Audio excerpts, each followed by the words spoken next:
মাননীয় স্পিকার, মাননীয় সংসদ সদস্য, আপনাদের উভয়কে ধন্যবাদ আমাকে এই প্রশ্নের উত্তর বলার সুযোগ করে দেওয়ার জন্য। মাননীয় স্পিকার, সরকার পরিচালনার দায়িত্ব গ্রহণ করার পর থেকে আমরা দেখছি যে আমরা অত্যন্ত ভঙ্গুর একটি অর্থনীতি পেয়েছি। তারপরেও দুর্নীতিকে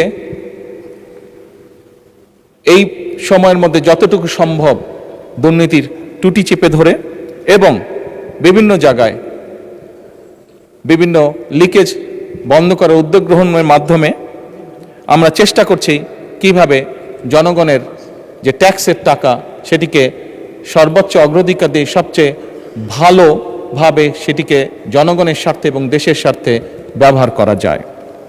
মাননীয় স্পিকার, অন্তর্বর্তীকালীন সরকার কর্তৃক যে শ্বেতপত্র প্রণয়ন করা হয়েছিল বা প্রণয়ন কমিটি যে করা হয়েছিল সেটির তথ্য মতে 2009 থেকে 2023 সালের মধ্যে বাংলাদেশ থেকে অবৈধ অর্থ প্রবাহের পরিমাণ ছিল আনুমানিক 234 বিলিয়ন মার্কিন ডলার,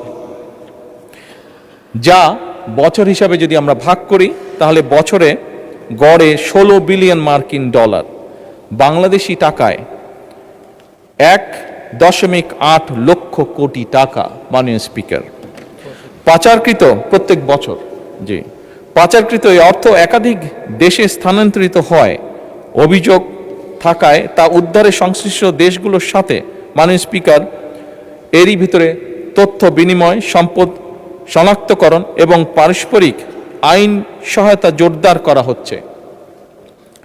মাননীয় স্পিকার, এই লক্ষ্যে পারস্পরিক আইন সহায়তা চুক্তি বা মাল্টিপল লিগ্যাল অ্যাসিস্ট্যান্ট ট্রিটি সম্পাদন এবং মাল্টিপল লিগ্যাল অ্যাসিস্ট্যান্ট রিকোয়েস্ট এর বিনিময় মিউচুয়াল লিগ্যাল অ্যাসিস্ট্যান্ট সম্পাদন এবং মিউচুয়াল লিগ্যাল অ্যাসিস্ট্যান্ট রিকোয়েস্টের বিনিময় প্রক্রিয়ার জন্য পররাষ্ট্র মন্ত্রণালয় সংশ্লিষ্ট সকল মন্ত্রণালয় এবং সংস্থার সাথে সরকার নিবিড়ভাবে কাজ করছে। অর্থ পাচারের গন্তব্য যে দেশগুলো প্রাথমিকভাবে সরকার চিহ্নিত করতে সক্ষম হয়েছে সেই দেশগুলো হলো USA, UK, Canada, Switzerland, Australia, Thailand, UAE, Singapore, Malaysia এবং হংকং, চায়না। এদের মধ্যে 3টি দেশের মালয়েশিয়া, হংকং এবং সংযুক্ত আরব আমিরাতের সাথে চুক্তি স্বাক্ষরের বিষয়ে সম্মতি প্রদান করা হয়েছে। অপর 7টি দেশের সাথেও চুক্তি স্বাক্ষরের বিষয়টি মাননীয় প্রক্রিয়াধীন আছে। আমরা চেষ্টা করছি, আমাদের এন্ড থেকে আমরা চেষ্টা করছি এটাকে যত দ্রুত সম্পন্ন করা সম্ভব হয়। মাননীয় স্পিকার, ইতিমধ্যে বাংলাদেশ ব্যাংকের গভর্নরের সভাপতিত্বে একটি আন্তঃসংস্থা টাস্কফোর্স গঠন করা হয়েছে। এই টাস্কফোর্স কর্তৃক চিহ্নিত এবং অগ্রাধিকার প্রাপ্ত 11টি মামলায় পাচার হওয়ার অর্থ পুনরুদ্ধারের জন্য আইনি প্রক্রিয়া চলমান রয়েছে।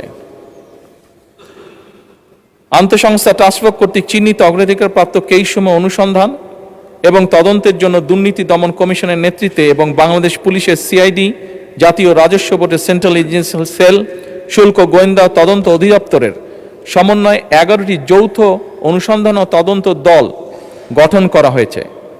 GIT গঠনের পর অগ্রাধিকার প্রাপ্ত মামলাগুলো অগ্রগতি নিম্নরূপ। মাননীয় স্পিকার, যেই নিম্নরূপ এটি পঠিত বলিয়া গণ্য করিতেছি। ধন্যবাদ মাননীয় প্রধানমন্ত্রী। ধন্যবাদ। জনাব মোহাম্মদ আবুল কালাম, কুমিল্লা 9, আপনি একটি সম্পূরক প্রশ্ন করতে পারেন। মাননীয় স্পিকার, আপনাকে ধন্যবাদ। আমার প্রশ্নের তথ্যবহুল উত্তর দানের জন্য আমি মাননীয় প্রধানমন্ত্রীকে আন্তরিক ধন্যবাদ জানাচ্ছি।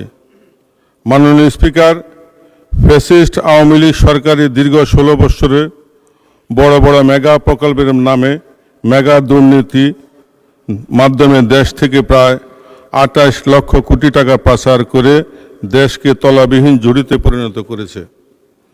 মাননীয় প্রধানমন্ত্রীর উত্তরের এক জায়গায় বলেছেন, পাচারকৃত অর্থ পুনরুদ্ধারের লক্ষ্যে ইতিমধ্যে 141টি মামলা রুজু হয়েছে, যার মধ্যে 25টি মামলার চার্জশিট দাখিল করা হয়েছে এবং 6টি মামলার রায় হয়েছে। মাননীয় স্পিকার, এমত অবস্থায় মাননীয় প্রধানমন্ত্রীর নিকট আমার সম্পূরক প্রশ্ন, পাচারকৃত অর্থ পুনরুদ্ধারকৃত মামলাগুলোর মধ্যে যেগুলি এখনও চার্জশিট হয়নি, উক্ত মামলাগুলোর দ্রুত চার্জশিট প্রদান সহ দ্রুত বিচার ট্রাইব্যুনালের মাধ্যমে বিচার কার্যক্রম সরকার গতিশীল করবে কি না? ধন্যবাদ মাননীয় স্পিকার। মাননীয় প্রধানমন্ত্রী। মাননীয় সংসদ সদস্য, আপনাকে ধন্যবাদ আপনার সম্পূরক প্রশ্নের জন্য। আপনি যেটি করেছেন, এক কথায় যদি বলতে হয়, এটি জনগণের অর্থ, এবং যেহেতু আমরা জনগণ দ্বারা নির্বাচিত সরকার, জনগণের প্রতি এবং দেশের প্রতি আমাদের একটি দায়বদ্ধতা আছে। খুব স্বাভাবিকভাবেই জনগণের অর্থ ফিরিয়ে নিয়ে এসে জনগণের জন্য এবং দেশের জন্য সেটি ব্যয় করা এই সরকারের অন্যতম প্রধান দায়িত্ব। কাজেই এই ব্যাপারে যেভাবেই হোক, যেই পদক্ষেপ গ্রহণ করলে জনগণের অর্থ ফেরত আসবে, আপনি নিশ্চিত থাকতে পারেন এই সরকার সেই পদক্ষেপই গ্রহণ করবে ইনশাআল্লাহ।